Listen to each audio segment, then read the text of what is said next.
তৃণমূলের বুথ সভাপতির বাড়ির সামনে বোমাবাজির ঘটনা, আতঙ্কে তৃণমূল বুথ সভাপতি ও তার পরিবারের সদস্যরা। ঘটনাটি দক্ষিণ দিনাজপুর জেলার কুশমুন্ডি থানার অন্তর্গত মঙ্গলপুর হাটখোলা এলাকার।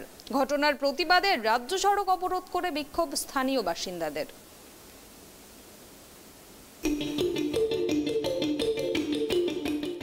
সোমবার রাতে তৃণমূলের বুথ সভাপতির বাড়ির সামনে বোমাবাজি।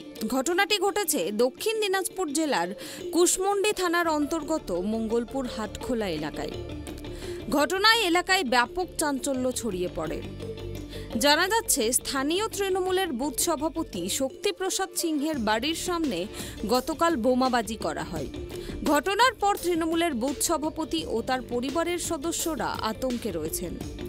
গতকাল রাতে খবর দেওয়া হয় কুশমুন্ডি থানার পুলিশকে। খবর পেয়ে ঘটনাস্থলে পৌঁছায় পুলিশ এবং ঘটনার তদন্ত শুরু করে। পুলিশ গিয়ে একটি বোমার দাগও দেখতে পেয়েছে, যদিও পুলিশের দাবি সেটা চকলেট বোমের দাগ। পুলিশের দাবিকে উড়িয়ে দিয়েছেন স্থানীয় তৃণমূল নেতৃত্ব। একটা ফোন আসে, আচ্ছা, তো জেলা থেকে ফিরলাম, একটা ফোন আসলো যে মঙ্গলপুর এরিয়ায় একটা বোম ব্লাস্ট হয়েছে। তৎক্ষণিক আমি সঙ্গে সঙ্গে প্রশাসনকে জানাই। জানার পরে আমি নিজে স্পটে আসি, এসে দেখি এখানে কেউ নেই। আমাদের এরিয়া তো একদম দুষ্কৃতি এরিয়া নয়। এখন বুঝতে পারছি না কোথার থেকে এটা হয়তো বড় বাজি ফুটাতে পারে, হয়তো বোম বলতেছে, কি হতে পারে জানি না। আমাদের এই এলাকা হচ্ছে শান্তপ্রিয় এলাকা। এই জায়গায় বোমবাজি, মারামারি, দাঙ্গাবাজ, এমন একটা সাম্প্রদায়িক দাঙ্গা ফাঙ্গা নিয়েও এখানে আমাদের কোনো কিছু হয় না। আচ্ছা, সবাই আমরা একসঙ্গে বসবাস করি, প্রবলেম নেই। এখানে যদি কোনো বাইরের কোনো দুষ্কৃতি কেউ যদি আসে, আমরা অবশ্যই প্রশাসনকে জানিয়েছি।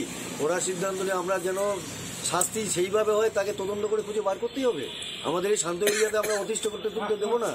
আমাদের এরিয়া যেমন ছিল আমরা তেমনি চাই। বাইরের কারা এসে, বহিরাগত এসে, কে এসে, কাকে ডেকে নিয়ে এসে এখানে কি হচ্ছে, আমি অলরেডি প্রশাসনকে রাত্রেই জানিয়েছি। প্রশাসনকে পুলিশ স্টেপ নেওয়া হয়েছে। সকালবেলা লোকজন আমাদের শান্ত এরিয়া যেহেতু সবাই একটু বেরিয়েছিল রাস্তায়, যে আমরা কেন এটা হঠাৎ করে হলো, সেটা আমরা এসে সঙ্গে সঙ্গে আমাদের সেই লোকজন তুলে নিয়েছে না। আমরা চাইছি যে অরিজিনাল ঘটনাটা বেরিয়ে আসুক, সে কোথায় তাকে কিন্তু পুলিশ প্রশাসনকে সেটা ওরা হাতে দেখার জন্য আমরা সবাই বলেছি। আচ্ছা, আমি তখন বাথরুমে উঠছিলাম, উঠার পর আমি বাথরুমে ঢুকতেই একটা বিকট আওয়াজ হলো। তার কিছুক্ষণ আগে আমি একটা বাইকের শব্দ পাই আমার রাস্তা রোডের উপরে। তারপরে ওই আওয়াজটা হওয়ার পর বাইক দুটো বাইক এই দিকে চলে যায়, হাটখোলার দিকে। আচ্ছা, কি উদ্দেশ্য ছিল? ওরা কেন এখানে বোম ব্লাস্ট? আমার মনে হয় আমাদেরকে প্রাণ নেওয়ার কোনো আশঙ্কা ছিল ওদের। আচ্ছা, কাদের মনে হচ্ছে আপনাদের কাদের মনে হচ্ছে? কিছু দুষ্কৃতী লোক আছে, আমরা থানা যদি পদক্ষেপ কোনো না নেয়, আমাদের নিজেদেরই মধ্যে থানাকে জানানো হয়েছে। থানা যদি এরপর স্টেপ না নেয়, তারপরে আজকে রাস্তা অবরোধ হয়েছে আপনাদের বাড়িতে দেখে আমরা খুবই আতঙ্কে আছি এখন। আপনারা বলেন? এখন আমরা খুবই আতঙ্ক আছি কি পুলিশকে আমাদেরকে দায়িত্ব দিয়ে দিয়েছি। এইকে করে 3-4 জন এসে আমার দরজার সামনে বোম ব্লাস্ট করে যায় আমার দরজার সামনে। আচ্ছা, তোমার দরজার সামনে আমার বাড়িতে গোটায় ধোয়া হয়ে যায়। আমরা বাড়ি থেকে বেরোতে পারি না। বাইরে থেকে সবাইকে ফোন। কখন ঘটনাটা ঘটেছিল? রাত 11টার সময়। আজকে কি করলেন এখানে? কালকে 11টার সময় থানায় ফোন করেছিলাম, থানা থেকে আসছিল, তদন্ত করে গেছে। আজকে সকালে গ্রামবাসী সব এক জায়গায় হয়ে এখানে এসে ওরা সিদ্ধান্ত নিল আমরা পথ অবরোধ করবো। যারা করছে তাদেরকে সরজমিনে তদন্ত করে তাদেরকে উদ্ধার করতে হবে।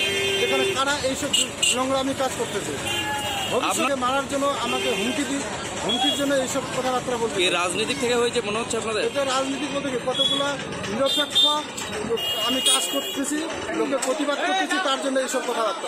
গতকালের ঘটনার প্রতিবাদে এদিন দুপুরে স্থানীয় বাসিন্দারা মঙ্গলপুরে কুশমুন্ডি মহিপাল রাজ্য সড়ক অবরোধ করে বিক্ষোভ দেখায়।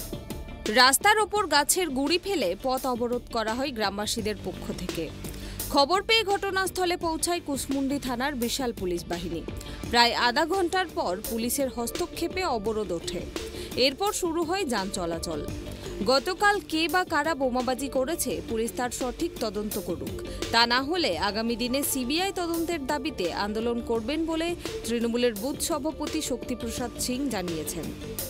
বোমাবাজির পেছনে কোনো রাজনৈতিক প্রতিহিংসা রয়েছে কিনা তা নিয়েও উঠছে প্রশ্ন। বোমা না অন্য কিছু, তাও খতিয়ে দেখা হচ্ছে বলে পুলিশ জানিয়েছেন। দক্ষিণ দিনাজপুর থেকে সন্তু দাসের রিপোর্ট, ট্রাইব টিভি।